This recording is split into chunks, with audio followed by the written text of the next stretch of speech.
Hi-ho, everybody.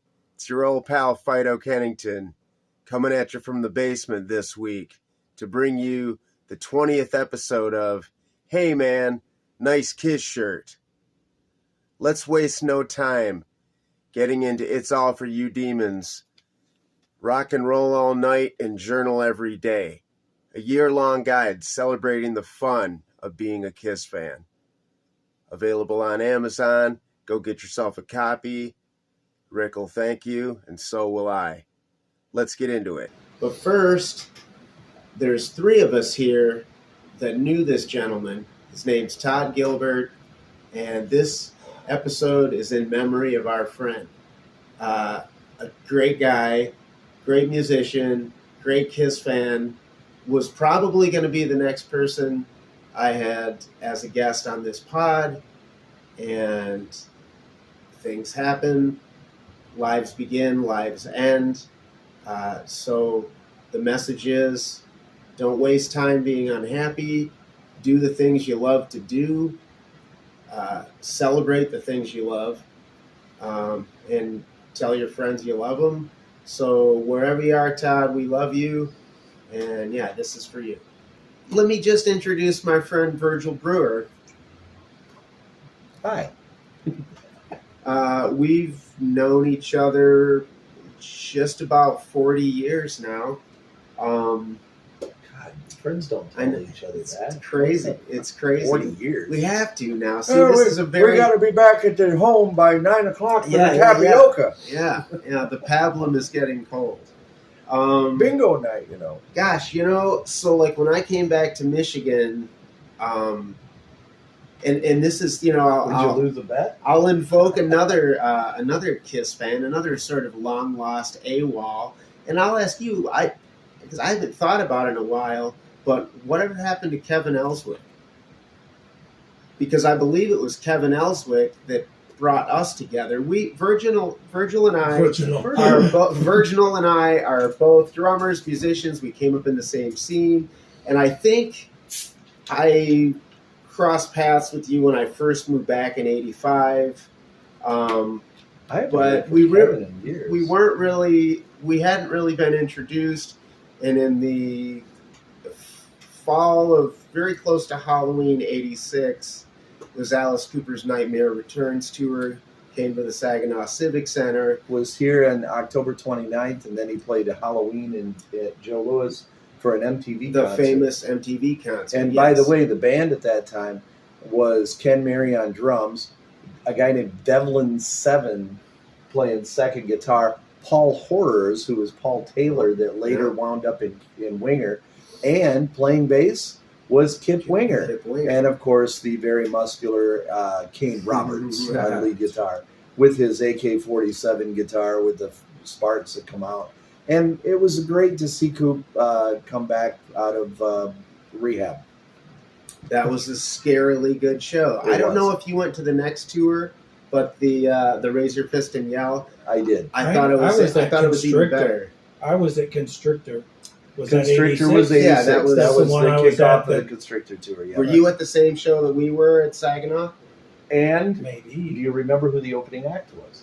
Vinnie Vincent Invasion. Vinnie Vincent Invasion. And with the only guy I've ever seen that had pink guitar cables. So well, and an all-female crew. And that was how that became an exciting night for me and Kevin.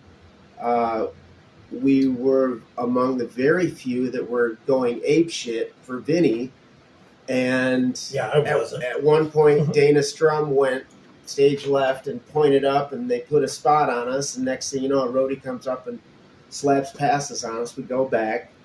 Tawny Katane was back there hiding. That's right. That was extremely exciting. Mm-hmm. But yeah, Bobby Rock.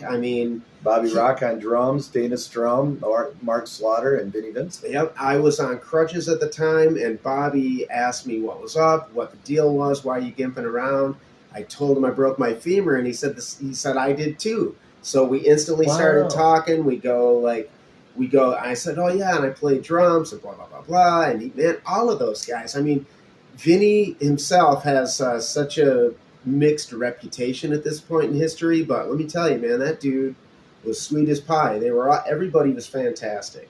But no, getting back to the official introduction of you and I was Kevin, and I'm almost positive that it was Kevin who hooked up the ride because you and your dad were going down in the fabled Astro van. That's right. And Kevin was like, "Hey, I got to do a little drive," and so then that's what we did. And yeah, so here we are, all these decades later.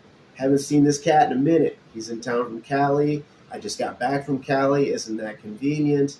Came in for the funeral for Todd. Yeah, Gilbert's for Todd. funeral. So hopefully there will be another form of memorial that I'll be able to break a piece off of now that I'm back home. Believe there's an August 2nd, which would have been, Todd had a tour planned, and the kickoff was at the local, and the Flint local. You can see it on the hat there, and it's so his tour kickoff will unfortunately be his memorial show. So there is going to be a show April 2nd, yeah. And August. Sorry, August. April. August, I was gonna yes, say, April, not that long. August, August 2nd. And it's possible that I may fly back to MC that show. It's in discussions at the moment. Cool.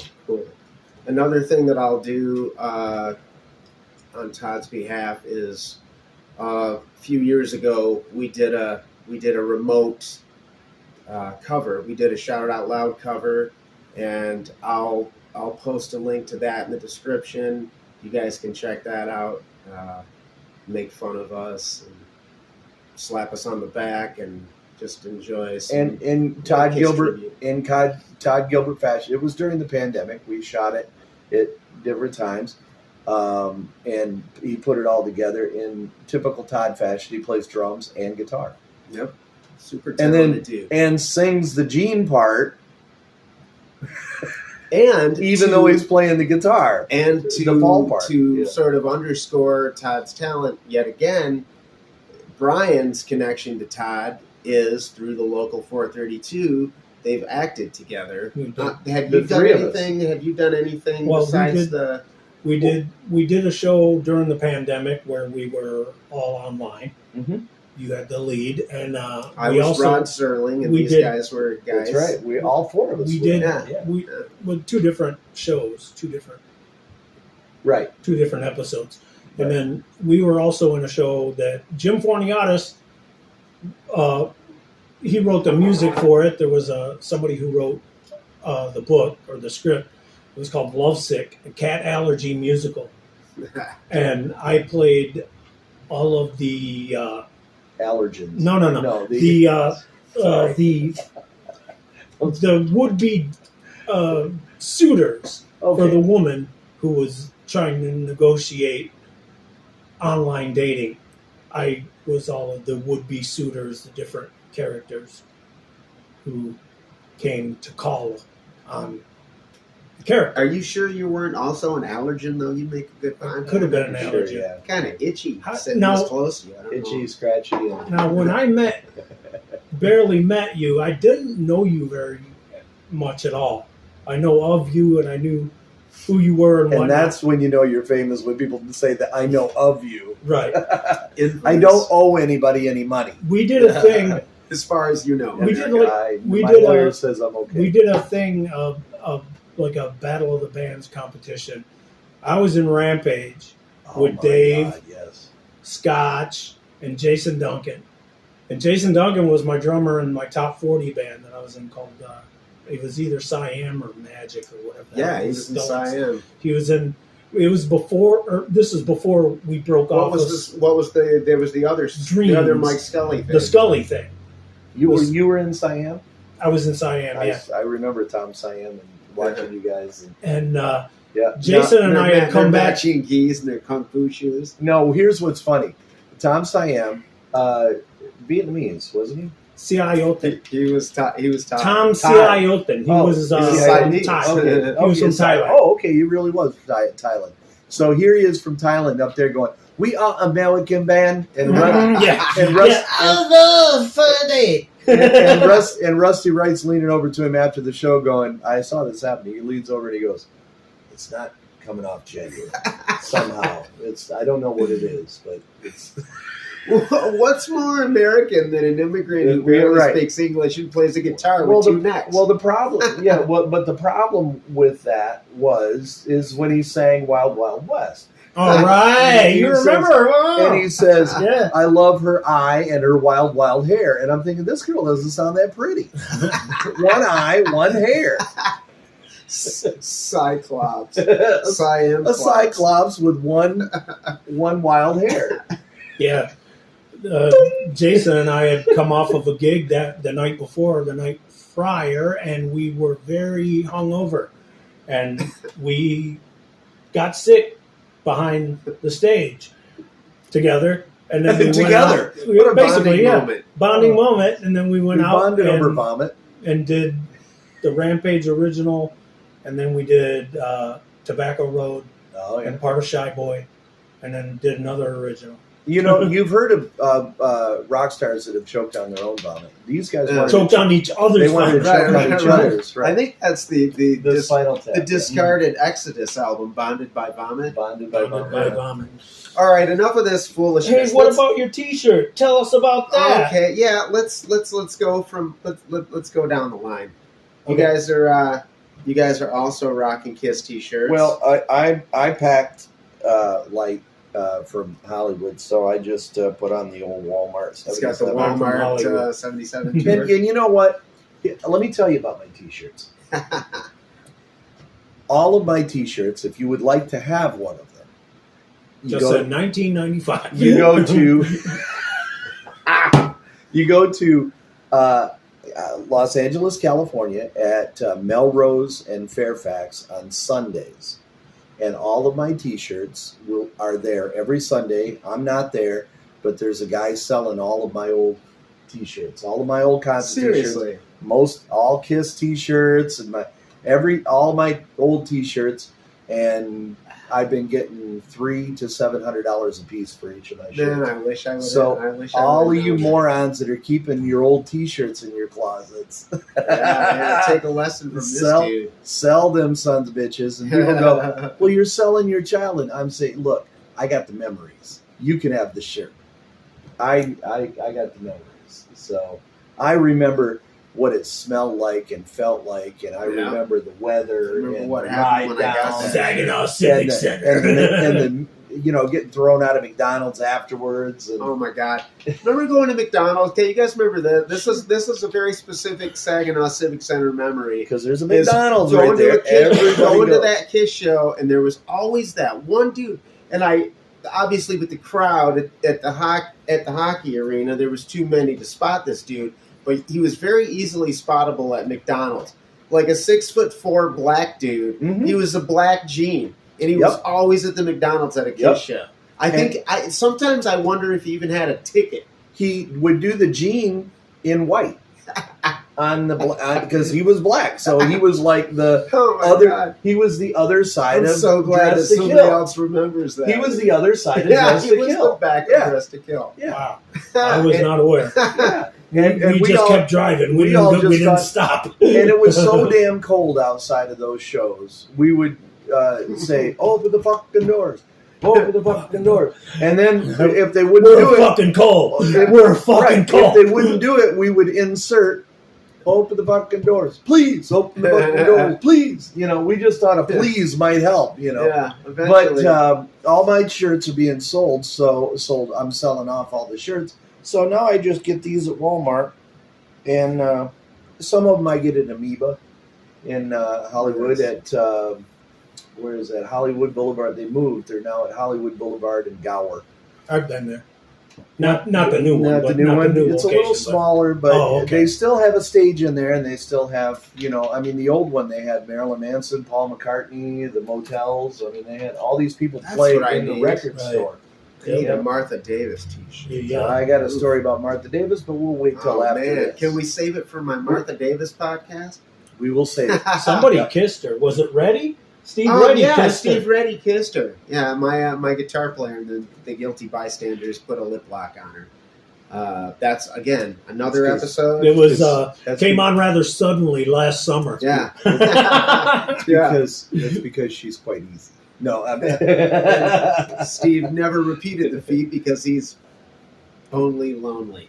he's God, now we're stretching. Okay, all right. So let's jump right in to It's All For You Demons' fabulous he thought he journal had here. control. Come on, Anyway, let's go. I'm wrestling it back. I'm wrestling it back. It doesn't appear to be any bright ones. I'm skipping my T-shirt story because it'll fold into the whole Kiss Museum thing, and we'll get to that. And patience, Grasshopper. So here we go with May 6th. What sets you apart from other Kiss fans? What makes you unique or a trendsetter within the Kiss fandom? go ahead.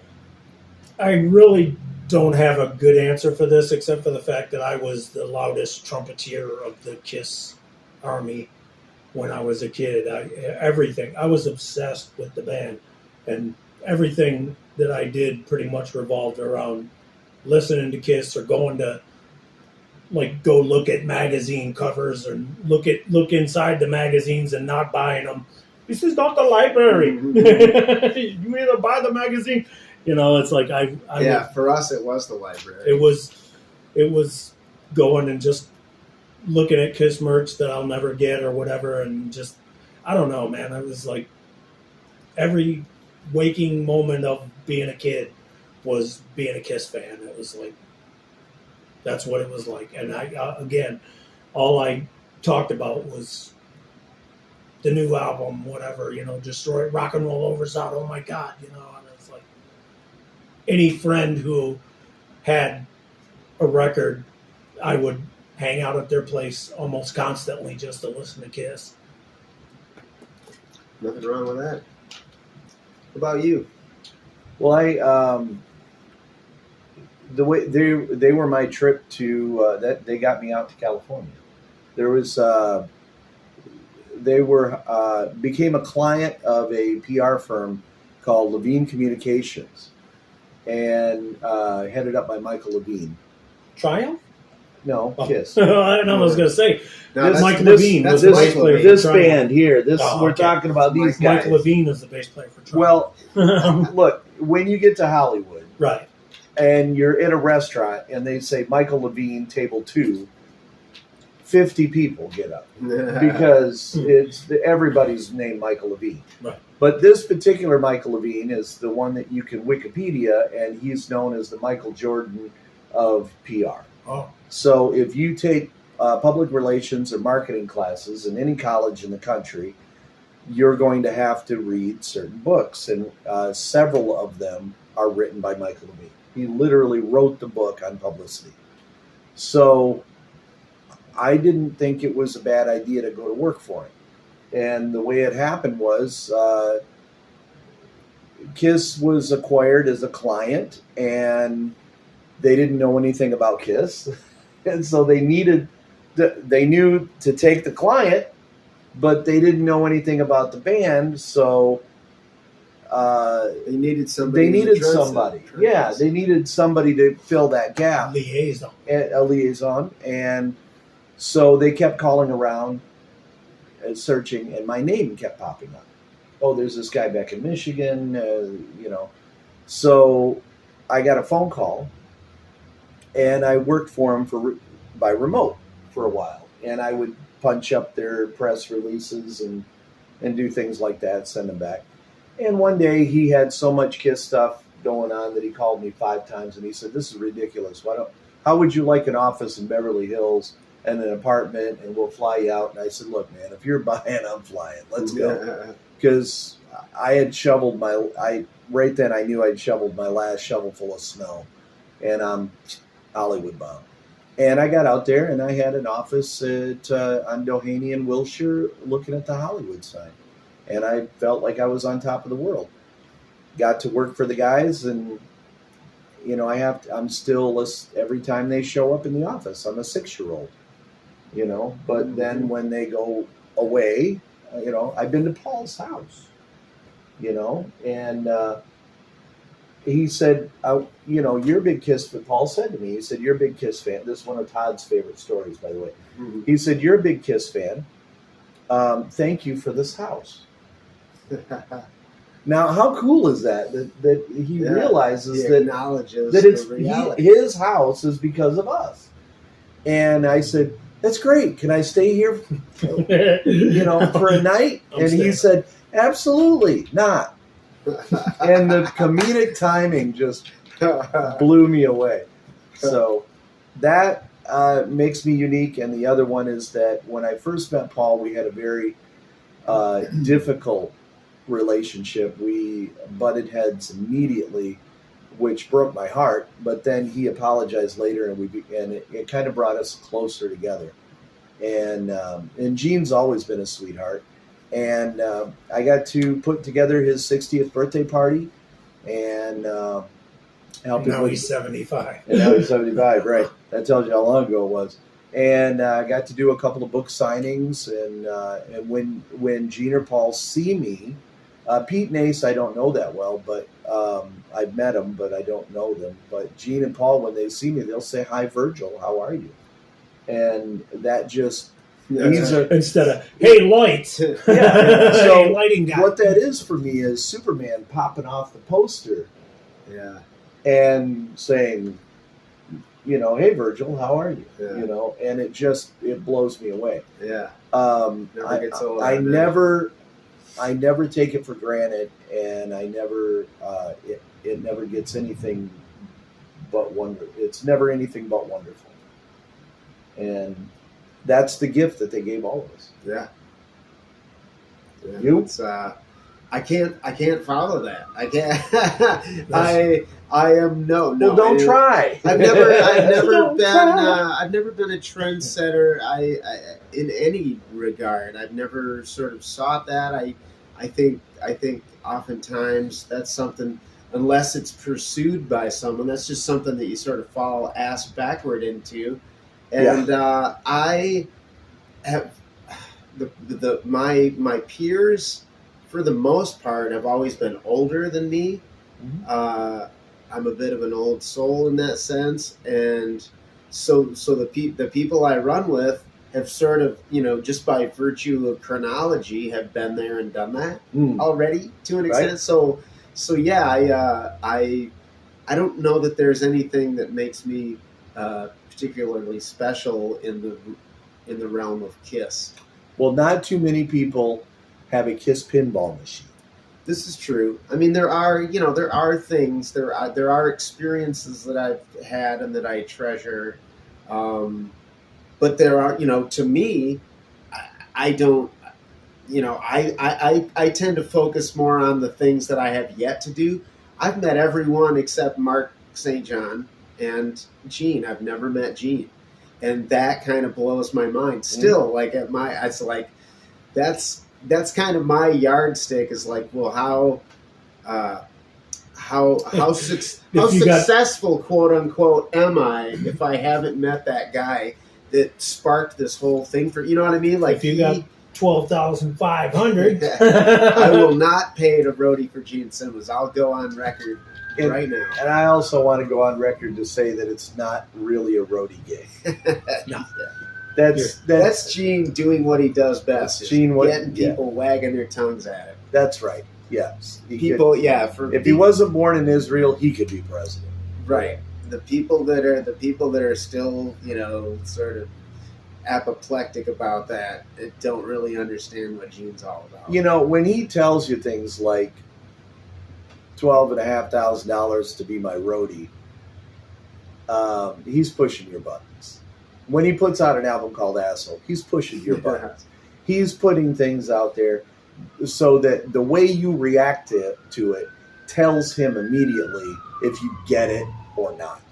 I think I mentioned this to you the other night. I always go back to the Evolution Kiss booklet from Alive 2 and that Peggy Tamarkin blurb on the back that says, loved, hated, but never ignored. That's it right there. I aspired to that. Hell yeah. I think we all really kind of respect that vibe. I hated being ignored, and all the shows that I've ever played, I've either been loved or hated. Yeah. You would never ignore me on stage, or I'll come and get you. That's And you know, you want to talk about what makes you a unique Kiss fan? I'll tell what makes you a unique Kiss fan. There's not too many people that go out every Friday and Saturday night, perform music, and perform a song from Wicked Lester that wound up on the 3rd album. I mean, these guys are doing She. Yeah. And when they play the song, man. when they play that song, it's like a bat signal to me, and I just have to come in the bar. And here, yeah, this is what's funny. This was just a couple of nights ago. It was. And Virgil's timing, his timing as a drummer is pretty good too. But the fact that he walked into the bar as we were playing She, I was just like, exactly. It's like a homing signal. That was brilliant. Morgan finished that solo, opened his eyes, and there I was. That was fantastic. And then the first thing he told me when I showed up here was, "Your timing is impeccable." Yeah, he almost beat me to my own home. Fido's late for Fido's on Fido time. Pretty Let's close. get that straight. When I showed up here, I was on his television, That's right. That's right. That's true. and he didn't know what time I'd be here. It's the weirdest So, thing. It's the weirdest thing. Timing. Timing. It's necessary for drummers and comedians. All right, moving on to May 7th. What were your earliest thoughts about Kiss the first time you saw them? Go ahead. Gosh, I can't quite remember exactly if it was Mike Douglas or if it was just the fact that It's because he drinks a lot. and wait till I drink more. It was, I mean, my oldest brother had the first album, and I just saw the cover of the first album, and I was just like, what in the hell is this?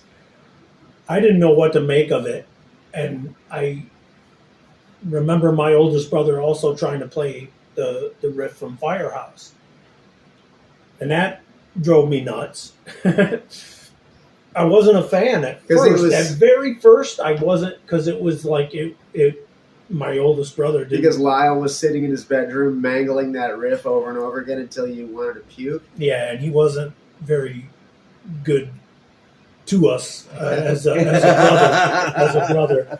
And then the thing that got me was, okay, my friend, we had a friend named Matt Roberts, and we go over to Kings Lane and play over at Kings Lane Apartments, and he had an older brother named Adam. And I don't know how it happened, but Adam Roberts had Kiss Alive. And he said, listen to this. And I listened to it, and it was just balls hard rock. And I looked at the album, and I was like, oh my God. And I just tried to imagine what this looked like live on stage. Mm-hmm. And just looked at the picture, looked at the booklet, and just, Ace was like bending backward till his iconic shot, till his head hit the floor. I was like, this guy's bending. This guy's doing. Oh my! He must really be from another planet. Exactly. It's like, these guys are not from Earth. They play hard rock. This guitar, it's just incredible. Yeah. The drummer is just all over the place. I couldn't. It blew my 7/8-year-old mind to the point to where I was just like, this has got to be the greatest thing in music. Yeah, now see, I'm a bit younger, so me seeing him on Mike Douglas, I'm like not even 3, and so for me, it was just primal fear. Gene Simmons, I didn't know what he was really. I mean, I thought he was a person. But the fear, I made circles. I'll keep it short because I've told this story a few times on the pod, but I'd get close when the performance, when the Kiss was on stage, I was mesmerized by it. And then they'd show Gene, they'd do a tight shot on Gene, and I'd run away. And I would just this back and forth repulsion attraction thing, Mhm. but it was motivated by fear. Mhm. And I love being scared, and that even before this was probably a year, because I got Alive at Christmas '75. It was a hand-me-down record, and that's when I put two and two together that okay, they're a rock and roll band, and okay, they do this, and that's that scary guy. Mhm. But until then, it was this abstract what the fuck, and that's my answer. Nice. Well, I'm going to segue the last question into this question. So, another thing that makes me a unique Kiss fan, and so while I was working for them, we were getting ready to celebrate their 40th anniversary, and we knew that the 50th was going to be huge, but we wanted to do something for the 40th. And Gene and Paul came into a boardroom with myself, Liam Colopy, Michael Levine, Lee Runchi, the PR team. And also present was Shannon Tweed. Oh, wow. They were headed to dinner and thought she'd drop. Anyway, so we're all sitting in this glassed off boardroom, like you see, just like you see on TV, like lawyers going over a deposition or something. And what do we do for the 40th? And my first question was, when is the 40th? Well, this year, yeah, but we're going to have to be more specific. And I really wanted to know, when is day one? Are we talking about the first show? Right. The day the first album came out? The day the four of you played together? I was going to say it was The A's plugging in. The and A's playing plugging in Deuce. and playing Yeah. Deuce, right? Yeah. And so Gene and Paul said at the exact same time. Paul said the first show, and Gene said the first rehearsal. And they said it simultaneously. That's so telling. That's awesome. Right? Yeah. It Hey, tells man, everything. Shut the fuck up and wait your turn. Yeah. Well, no, they just kind of looked at each other and kind of grinned like, yeah, we never agree on anything. Right. But they loved each other and respected each other enough that it wasn't a fight. They just had to discuss it. And Paul said, I really think it would be the first show. And he got it wrong. And I said, no, it was at the Coventry, not the Popcorn, or not at the Daisy. He thought it was a Daisy. Mm. And so he thought I was nuts. So I opened up my laptop and I came up with the hand-drawn poster a picture of the hand-drawn poster that I said, you drew this, right? Look at the date. And then here's the Daisy. And Gene looked over and he goes, ha! He says, he knows us better than we do. That's what Paul said to me when I answered all the questions that they asked me at the dinner. But you know more about us than we do. And that is the only thing that Kiss fan ever really wants to hear. But what I found out was, so Gene won the argument as far as day one when it was. And he said, when was the day? What date did the four of them play Deuce together the first time? When did they hold those auditions? Like in 72. It was December 6th, 1972. So while they were doing that, my mother was at Flint General Hospital giving birth to me. Oh, wow. That's Is your birthday the 6th? That is December 6th, 1972. By the way, dude. Same birthday as Randy Rhoads. I never knew that. Different years. I never knew that. And happy late birthday. also, thank you. And also the third anniversary of the Altamont disaster. Oh, Oh, wow. Altamont Stones, yeah. Mm-hmm. Oh. So that also makes me kind of a unique Kiss fan in the fact that I'm exactly as old as the band. Wow. And that's funny. You remember Zeus, Tim Flynn from the last couple episodes. His birthday is December 7th. There you go. So he's pretty much the same age as the band. Pretty wild. Yeah. Well, he's 69, but But that day. That's a cool little thing. But That's still a cool little thing. Mine is exactly so That's I'm wild. aging in not the band members, but I'm as old as the band. Wow. Which is That's pretty cool. I'm glad that I didn't keel over the day they quit. But the end of the road. That would have been really. That would have been. Here lies Mitchell Brewer. You ready? Nice That would have been. Kismet. Oh, Kismet. Uh-oh. Yeah. All right. What did you I'm think sorry. the first time you saw? So that's the next question. So going into my first exposure to them, my cousin Wayne. It's always somebody like that, right? Mm-hmm. Right. So lived over on Your cousin Tobias. Wayne, my cousin Wally was the one. There you go. See? He's the one who gave me a life. So I'm in Wayne's bedroom. There's some kind of a family reunion of my aunts, and I'm in his bed. There's these big Led Zeppelin posters. I'd never seen anything like Led Zeppelin either, but I couldn't hear the posters. Right. And he had this big console. It belonged in a living room, but he had it in his bedroom. Oh, nice. And it was the biggest speakers, the loudest thing I ever heard. And he had all these records under it lined up. And I said, do you mind if I... And I'm 5 years old. And usually you wouldn't let a 5-year-old touch your records. But Wayne said, go ahead, just make sure and don't mess anything up. Yeah. So I'm looking through them, and there's Zeppelin, and there's, I think, Cher, and like, wow, Linda Ronstadt, hot damn, And then there was Alive 2. And I pull out this record, and I pulled it out and saw the back. So you saw the back, yeah. Mm. And the 4 big pictures on the back. And never mind these other 3, but one guy's bleeding. He is seriously injured. As far as I could tell. And so I'm looking at guys in clown makeup, and one of them is hurt. Was my reaction. Yeah, and I went, what happened to him? Right. And he said, oh, well, he does that. That's a stage effect. It's not real blood. Why would you do that? I didn't quite understand that part of the equation. I said, what's the name of these guys? What is their names? He said, that's Kiss. And I said, which one is Kiss? Because Alice Cooper, Ozzy Osbourne, it was all solo guys. For me, that was I was Steve Miller. And By the way, which one's Pink? Yeah, by the way, which one's Pink? Which one's Kiss?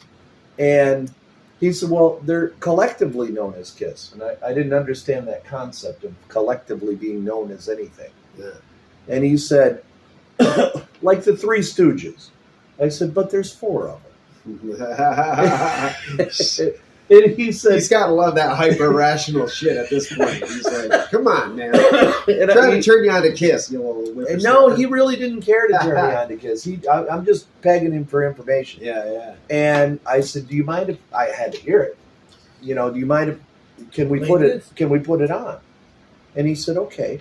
So he took the platter and put it on and put the needle on it. And just as you hear this audience fade in, right? Mm-hmm. And you hear Eddie Van Landis go, you wanted the best and you got the best. Right? The hottest band in the world, Kiss. The opening of Detroit, da-da-da-da-da-da, I opened the gatefold right then. You want to talk about timing? Yeah. The inside I saw the inside. Now, there's no videos at this time, but I'm seeing the inside of Kiss Alive 2 with that stage set, with all those flames, at the exact moment that I'm hearing the first explosion on that album. And it sounded like somebody dropped an atomic weapon, and I saw all of this, and then I hear it again and again, and my mind is going over and over all this pyro. And I hear, hello, feel uptight, Saturday night. And I listen to the whole first side, ending with the fastest da-da-da-da, da-da-da-da, da-da-da-da-da-da-da-da that I've ever heard. He sounded upset. Yeah. He sounded angry or something. Furious. Furious. And the whole time I'm holding this album cover with this look on my face. Yeah. And there was no turning back after that. Yeah. And it was only 5 years later that I didn't realize that they toured, that they would come to your town. I thought we had to get on a spaceship and go to Planet Kiss in order to see them. I didn't know they were coming here. Yeah. No, I didn't even know that they knew where here was. Exactly. I had no concept. Wherever they're from, it can't be Earth. Yeah. You know, so I didn't know where this concert happened. But then when I turned 10 years old, I found out they were coming here, and Brian and I were in the same room with those 4 guys, so the 6 of us were there. Mm-hmm. That's amazing. You and me and Gene, Paul, and Vinnie and Eric. All right. Okay, yeah. The 6 of us were there. Yep. And when you were in an arena with Kiss, that's what it felt like. Pretty much. It's just, Me and the 4 guys. Never mind everybody else. right. That giant logo. And you don't get that. You don't get that feeling with the Eagles No. or with Taylor Swift or whatever, you know, Yeah. or anybody in between. You're there with 4 of your friends, and Yeah, That's it. That's interesting. I never really kind of thought about that, but I am reminded of the way it felt, when the lights went down at that Dynasty show, and what's going through my head? Great Expectations. Yep. The lyrics of Great Expectations, and just, yeah, boy. I mean, this is the meat. you wish you were the one Gene was doing it to. Yes, No, in a way. okay, all right. Yes, in a very indirect heterosexual kind of way. Man, I wouldn't fucking fuck Gene with your tongue. That's right. All right. So anyway, Bob, Nasty. moving right on to May 8th. Oh, like Dr. Who. Nice. Oh God, Doctor. That's where it came from. Oh, what a. That's where. Thank you. That's Shell Shel Silverstein. Nice. Need a shower after that record. I Some get men my need rock some salt. killer weed. That's the one. Brody. All right, so May 8th asks, are you a Kiss collecting Pollyanna, or do you see some Kiss merch as impossible to obtain? So in other words, are you like, oh, anything's possible, I'll have that someday? Not me, no. And I'm out. Yeah, it's been well established that Brian is not really a merch guy. Everybody's different, though. I guess I spent a while collecting merch, and I have the merch to show it. But after about the reunion, I decided that I was really more interested in acquiring the music, different bootlegs, different shows, and really examining the musicality. And instead of the image, the evolution of the band as a band, the production and the show production as well. One of the things that I realized in looking at that was that when they reunited, and by the way, they always said everybody was clamoring for a reunion since the day Peter left. They were clamoring for a reunion, and they said, "You don't want a reunion. Trust me, you don't want a reunion." And people got it. They wanted it. They got it. And it had a lot, I think, to do with tribute bands that were doing really, really well. Yeah, we saw Cold Gin. I went and saw Cold Gin. Yeah, and I think, but Tommy Thayer. On that note, like on the tribute, I mean, those of us who sort of paid attention to that aspect, we were the ones who sort of romanticized that idea. But I think the public at large, there was no clamoring. I mean, Kiss couldn't get arrested in most circles, like prior to that reunion, and that's something that it was just these hardcore fans through, and I really started hearing it right around Animalize. Starting right about then. Oh, they need a reunion. Put the makeup back on. Get the guys back. When did they do Rise to It in the video where Gene and Paul put the makeup on? 1990. Okay, and I can't remember that one didn't really set well with me because Gene's in the Creatures outfit, and Paul's in the Love Gun outfit, yeah. And then Eric is wearing Vinnie's outfit. Is that what it was? Yeah, okay. I don't know where they lost his outfit, but he's wearing Vinnie's outfit, and they filmed. You just barely see him tapping his sticks on his legs. Really strange. And there was no guitar player, and the whole thing just was. But they made a big deal out of it. They did. They did because it was like, Gene and Paul put the makeup back on to Kiss getting back together or something. And it was like, nah. Glickman Mark's management that came up with the idea, and it worked really well for the album. Sadly, it was Eric Carr's last tour. We didn't know that at the time. I saw them 3 times on that tour.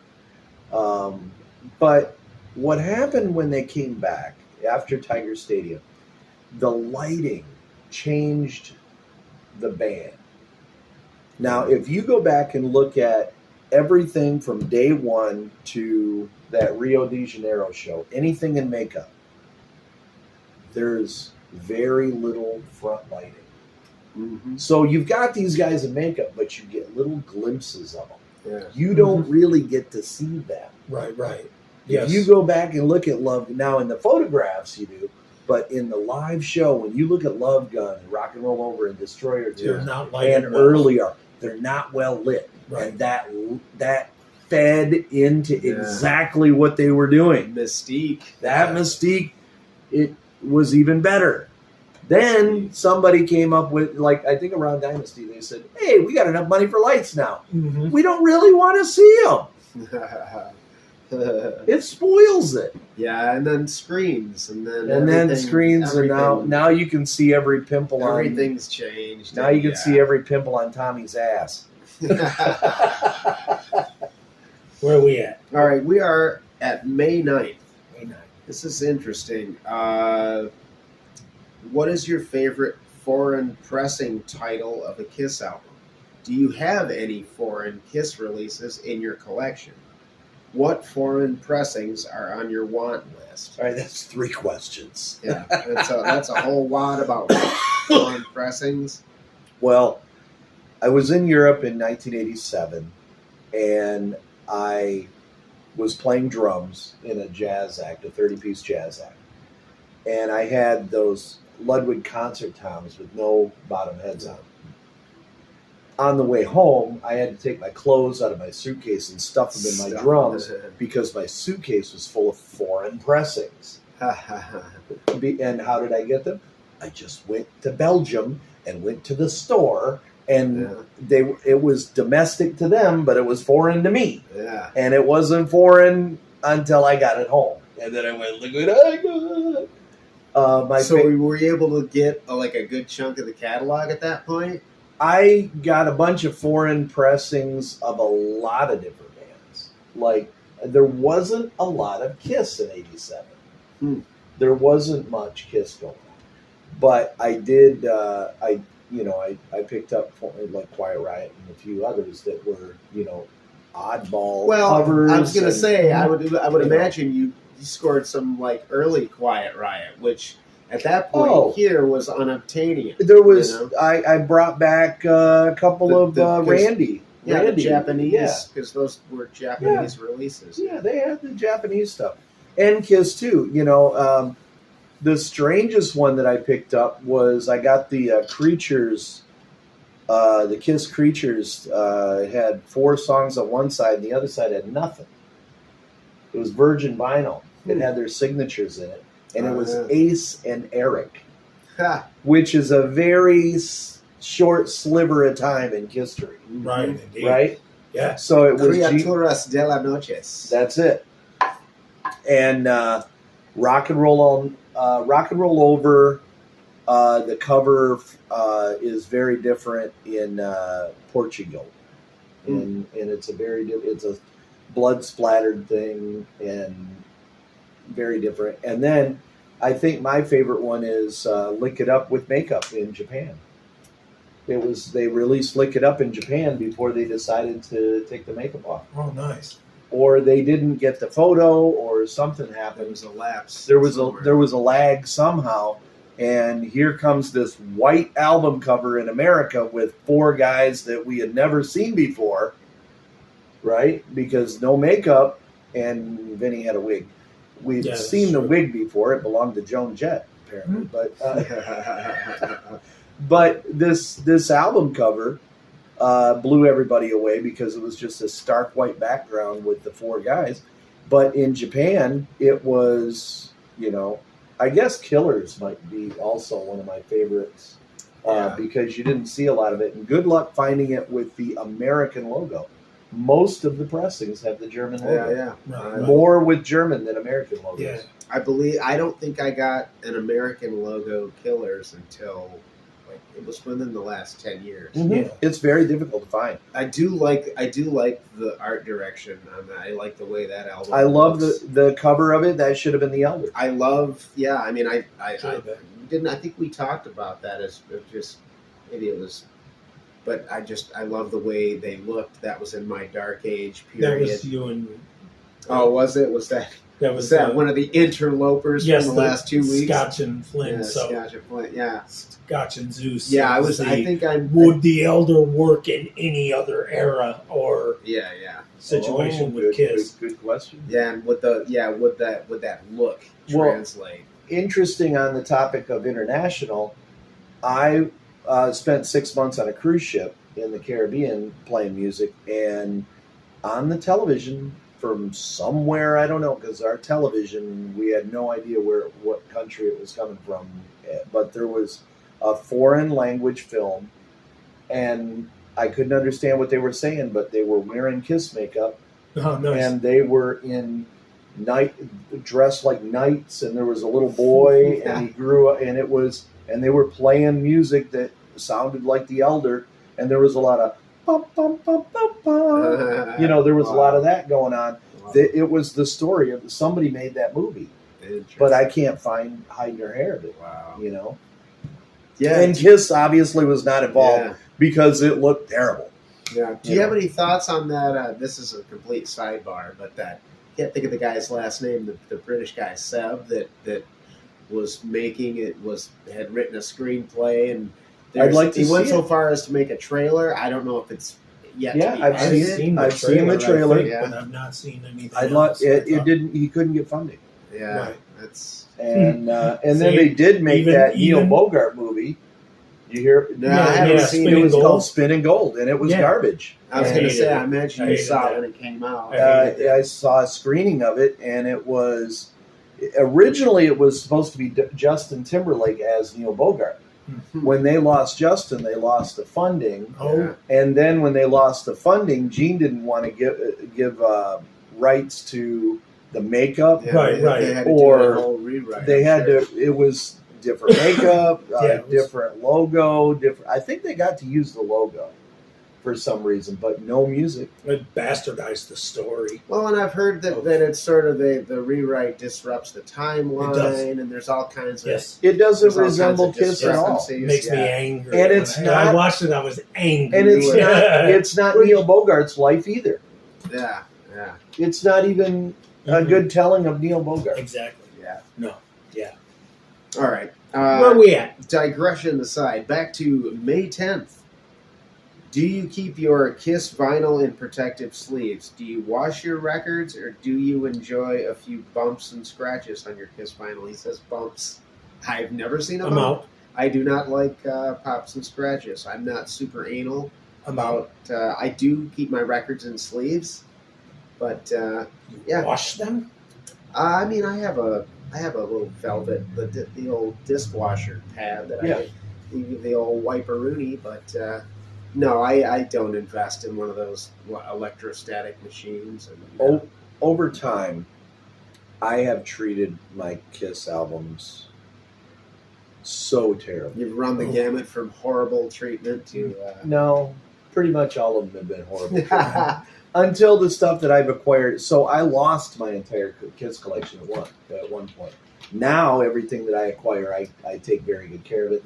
Everything is in a heavy plastic. Every cover. What was your particular trauma?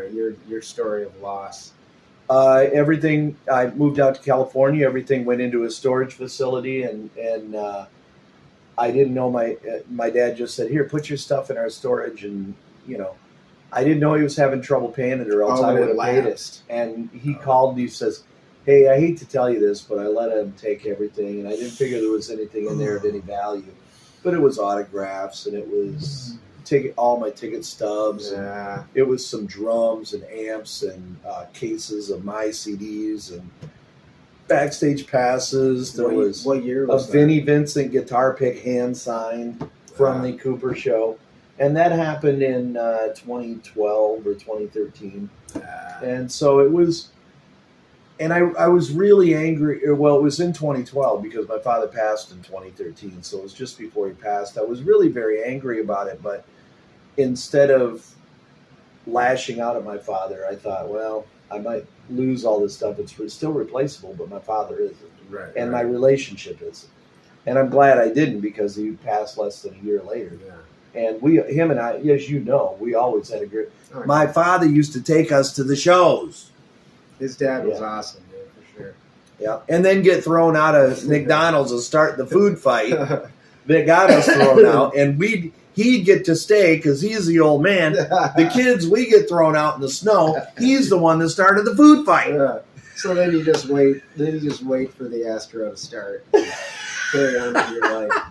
Carry on with your life. And we got you and me and Morgan and Jerome, and I mean we were all in that van. God, there's some good times, man. Some good times. Here's to you, Pops. There you go.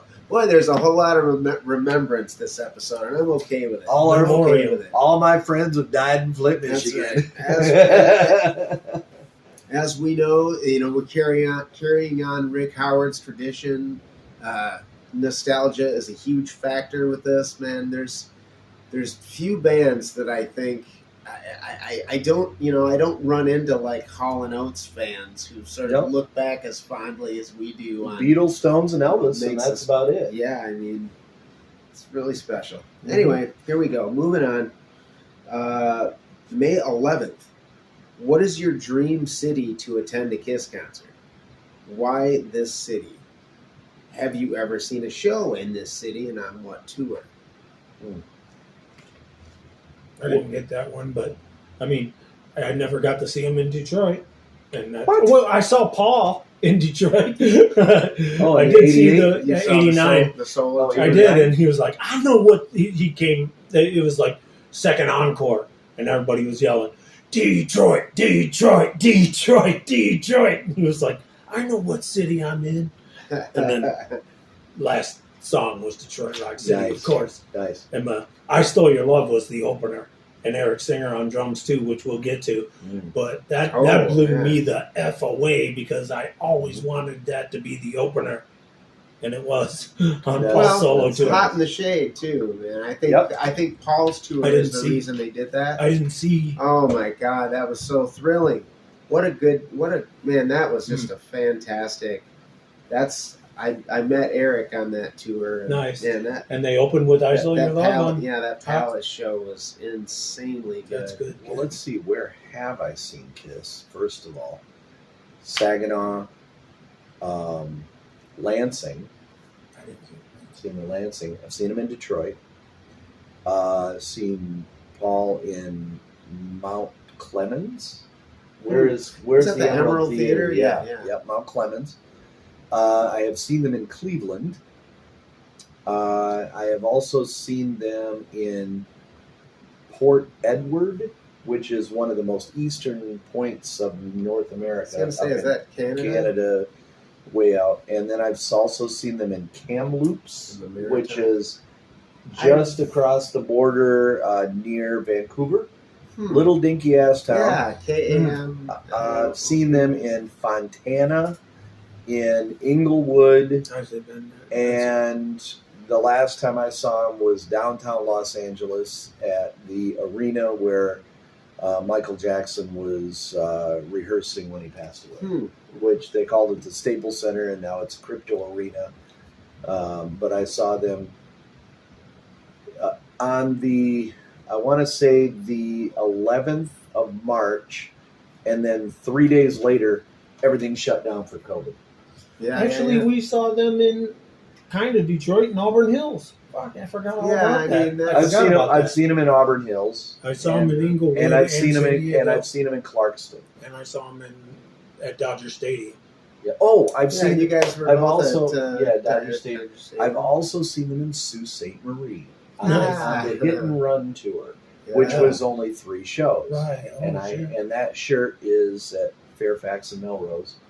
Sold. That's in the pile. Yeah, that's in the pile. Yeah, I sort of took this, like you take a check. The dream city, and I don't know. I've kind of thought about this a couple of different ways.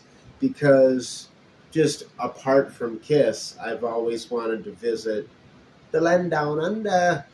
I've got a friend, my old violinist, lives in New Zealand. So I've always wanted to go to New Zealand and Australia.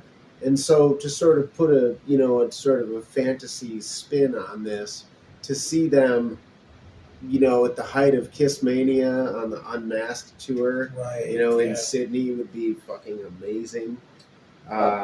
For me, seeing the reunion show at Tiger Stadium was my dream. Yeah, I wish I would have been there. That was my boyhood dream come true. I'm in the Shout It Out Loud video. I didn't see myself in it. My mother found me. If you look for just half a second, you can see Jim Morgan in The Second Coming. I did see him in that, and I saw flash. Morgan at the show. We went separately, but I found him. There was also people that were stage diving, and I'm going like this, and I went, that was Sebastian Bach. And going overhead, I saw the guys from Black Crowes, for Skid Row, Rachel and Sebastian. I saw Tom Selleck, Bob Seger, and Tom Selleck was there. Tiger Stadium they show? were up in the boxes. Ha. And Aretha Franklin was there, watching watching Kiss. Nice. It was that big of an event. Yeah, dude. Detroit turned into Kiss Town. When that, I mean, Jesus, I'll never forget any of that. But when the lights went down and the chopper is circling with the spot, It was the chopper from Cadillac. Oh, no, that's God. what in my mind. I know, me in too. my mind, that's what I was thinking. I'm going. Oh. So I told you we were trying to win tickets for the K-Rock Weenie Roast and Sing Along. That was June The night 15th. before. Yeah, it was like a couple June of days 15th. before. Yeah. June 15th. Tell them what song you didn't know. This is the best part. They did one of those like name that they riff. did a little Like quick. like a little bumper. They just play a split second of a bunch of And Kiss you didn't tunes. get the tickets because you didn't know what Kiss tune? right. Which Nowhere one? to run. Nowhere to run. Yeah, see, I have to humiliate you every time on that. my God. We couldn't get Nowhere to run because we never heard that. I'm sorry. We have to stop this podcast now. Rick. It's on Killers. No, we never got Killers. I always thought it was a greatest hits record, for one thing. For two, I thought it was Unobtainium because it wasn't sold in the U.S. until... Because you didn't go and talk to Bill and Juanita at Railroad Records on Richfield Road. You didn't go to Wyatt Earp's. You didn't go I to was in San Diego. Pete Flanders. Yeah, we all have They those. didn't have it at We all have Vaughn's. those. I don't. No. Or Albertsons. They I didn't didn't have have that it. moment. Ralph's. Ralph's. They didn't have it at Ralph's. I do have this moment though, as far as trivia goes. I'm at the Whiskey. They're doing a full Kiss night on Ultimate Jam night, and the MC asked what are their original names. All four original names, and the hand goes up, and I'm the only one in the room that knows. And he hands me the mic, and I say, and then on stage at that moment was Matt Starr, Fraley's bass player, which I don't know his name, and Bruce Kulick was standing up there, and they were getting ready to do a tune. And he had time to do a trivia question. And I won the trivia CD. And all of a sudden, Kulick goes, "Hey, he can't win. He already knows. He's the publicist for the band. I just saw him at Paul's birthday party."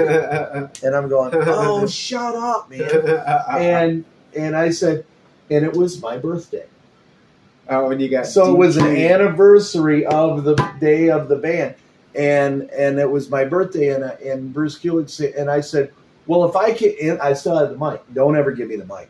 And I said, "Well, if I don't belong down here, then I belong up there." And he goes, "Get your ass up here and do a tune." And next thing you know, I got to play Love Gun with Bruce Kulick and Matt Starr. Holy shit! So that was probably Ryan Cook on bass. I'm not 100% sure. Yeah, it was a blonde guy. Yeah. Okay, probably. Yeah. Okay. Yeah, I didn't get. I shook hands, said hello, but I didn't remember his name. That makes you unique as well. Yeah, that's probably the most glaring one that should have been right off the top of the dome. Yeah, you've had too many. No soup for you. No soup for me. Yeah. But I go to the Whiskey once a month, and that was you picked a fine time to hit it. I didn't know it was Kiss night. I just knew it was my birthday. That's what they all say. I it was kissing. It was my birthday, and I wanted to go to the Ultimate Jam. I walked in, and they're playing Creatures of the Night. I thought that was odd. Oh, man. Then they played I Still Love You, and then they played all these deep. They were playing all these deep cuts until he says, thanks for coming out to Kiss Night. And I went, well, jeez, it's my birthday. Well, what happy the birthday hell? to me. No shit. And we have Bruce Kulick, and then come on up on stage and sing. And by the way, the girl that I was there with was duly impressed. I was gonna say, I hope you had a little something Right on. postscript on that one. She was impressed. Nice. Not afterwards. but That's what she said. During the performance, she was impressed. Yeah. Not so much afterwards. Not the encore. She hated the encore. No, yeah, the encore didn't work. All right. Happy birthday, Eric Singer. Singer. You mean son of a... No. He's Total sweetheart. Yeah. I celebrated Eric's birthday with him in 2018. That was the day of the Indie Expo. And he was 60 that day. And charming young man. How is he now? So that would be, if 2018 was 7 years ago, he'd be 67. 67. You can get the Denny's discount, Eric. That's right. That's right. Now, that's important. It's 55, by the way, at Denny's. Who's counting? What is Eric Singer's greatest drum contribution to a Kiss song? Why? His greatest contribution to a Kiss tune, Eric Singer's. His greatest contribution to a Kiss song is Don't Touch My Ascot. Wow. I think you just made me change my answer. You don't get to hear Eric's pipes very often. That's in a Kiss right. tune. That's Dude. right. Wow. He does a lot of great Wow. vocal. Thank stuff. you for changing my answer. Don't Vinnie. touch my ascot. There's some really good vocals. That is a great. I liked how he played Deuce when I first heard Alive 3. And Yeah, those very even tom fills. Very much. Very much. I was no like- accents. I was, I was extremely no quintet. quintet. Very good. Yeah. And very deliberate. flat, very deliberate. Yep. A lot of separation, very metric and square, But and still- no quintas. but still not as. Yeah, Don't touch but the my but the ascot. vocal aspect, man, that's I mean, Black Diamond live. Oh, my goodness. I mean, He, nothing to lose. A lot of people got When- to hear Beth that wouldn't have gotten to hear Beth. Okay, I mean, When he did Nothing to Lose, I thought, wow, Yeah, he's got some pipes, on man. Unmasked, when him and Pete went back on Unplugged. Unplugged, when they went back and forth and they played together. That was a great contribution as well. Yeah, the way, and it's not easy for dual drumming to come off. And he sang the verse. Mm-hmm. Yeah, that's what I'm Now saying. I got a baby. Yeah, Tried and every way. not to And he's mention going, tried every way. the fact that he friggin' did "I Stole Your Love" with Paul. I mean, that I was just going back and I watched one of the Paul shows from Toronto where they were in some little club and just he tore it up I was like, man, he's good. And it just seems to me that Deuce, like you were talking about, just the even, and he the greatest, by the way, Just you want a golden nugget? I'm going to tell you all. I still love you from Creatures. The greatest cover that's ever been recorded. Find it by Debbie Holiday. Debbie Holiday. Nobody I Still knows Love who You. nobody knows who she is, no relation to Doc. but you're going to be a fan. Huh. And I'll look it up. if you listen to it and think that it's not good, you should never listen to music again. You're not allowed.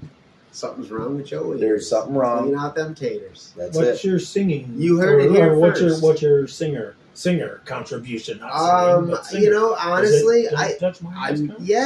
mean, honestly, dude, I mean, you really swayed me. I have to go back and Don't watch touch it. my Ascot. But I mean, I thought, I'm initially thinking of Drums. My mindset at the time and sort of my first context of Eric, I was an Eric fan really seeing Badlands with Tesla and Sure. Great White on that yeah. first tour and being blown away. Yeah. Doro. So that Played with Doro. He Played with Alice Cooper. Played with Alice Cooper, of course, and he played with Lita Ford. And just- Sabbath. and Black Sabbath. despite that though, I Also the was Cult. thinking that, you know, Yeah. Okay. Apparently he did the demos for the Cult. Oh, I see. Okay. but trying to like place him in the context of Kiss, you know, maybe at the time I was a little precious with it, and I was also kind of excited to hear what Revenge was going to sound like.